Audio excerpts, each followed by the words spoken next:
થતું હતી સાહેબ, ગામડું ગામ, એમાં એક બાઈ રોજ હાજે દાંતણ નાખવા નીકળે, એનું નામ બાજુડી છે.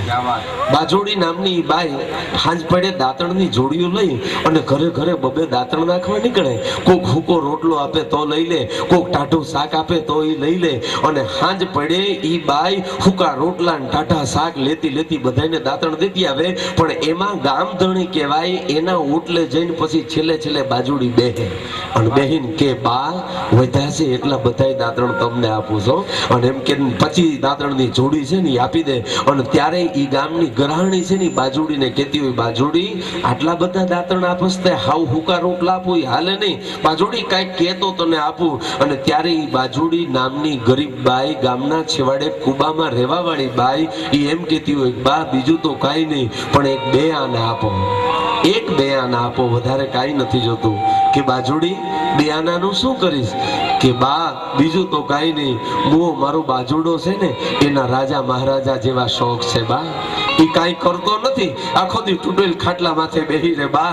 હું બે આનાની બીડી લઈ જાઉં ને પછી તો મુઓ બીડી હળગાવીને બહેન પણ કોક રાજા મહારાજા બેઠો હોય ને એવી અદાથી બેહે બા, એના હાટું બીડી લઈ જાઉં. અને બે આનાની બીડી લઈ અને નીકળવા વાળી બાજુડી છે એ ઉતાવળી ઉતાવળી હાલી જતી હોય, હાથમાં બે બીડીઓ રહી ગઈ હોય, એક હાથમાં ટાઢા રોટલા રહી ગયા હોય, અને ઈ હમી હાંજે પોતાના કુબા પાસે આવે અને તૂટેલ ખાટલા માથે બેઠેલો ઈ બાજુડો એની વાટ જોઈને બેઠો હોય, ક્યારે બાજુડી આવે તો રોટલા ભેળો થવું, ક્યારે બાજુડી આવે તો રોટલા ભેળો થવું. અને ઈ બે માણો ગરીબ ઈ ઝૂંપડાની બહાર તૂટેલ ખાટલાની પાસે આવી અને બે ટાઢો રોટલો ખાઈ લે.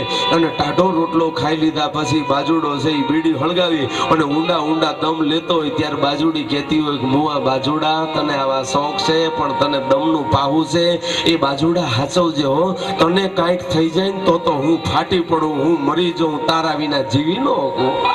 ઈ આવો જ અને પ્રેમ હાલતો તો ઈ બાજુડો ને બાજુડી, ઈ હવારે બાજુડી જાગીને ગામના વગડામાં જઈ એટલે દાંતણ કાપવા જાય, હાથમાં દાંતી લઈ લીધી હોય. અને એવા ટાણે એક દિવસ બાજુડીએ બાજુડાને મેણું માર્યું, બાજુડા હું આ કાયમ આમ નામ બેહી રહીશ, હાલ કોક દીક તો કામ લાગ, હાલ વગડામાં જાઉં છું, આજ ભેળો તો હાલ. અને ટાંટિયા ઢળતો ઢળતો બાજુડો ભેળો ગયો. ઈ બાજુડો ને બાજુડી હાથમાં દાંતી લઈને વગડામાં એકલા હાલ્યા જતા હોય છે.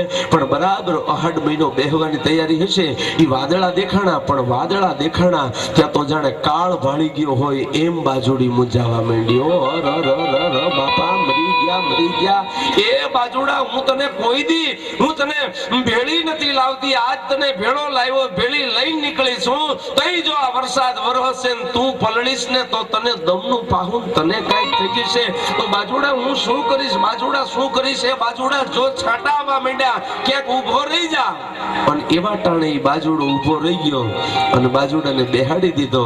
અને બાજુડો બેહી ગયો.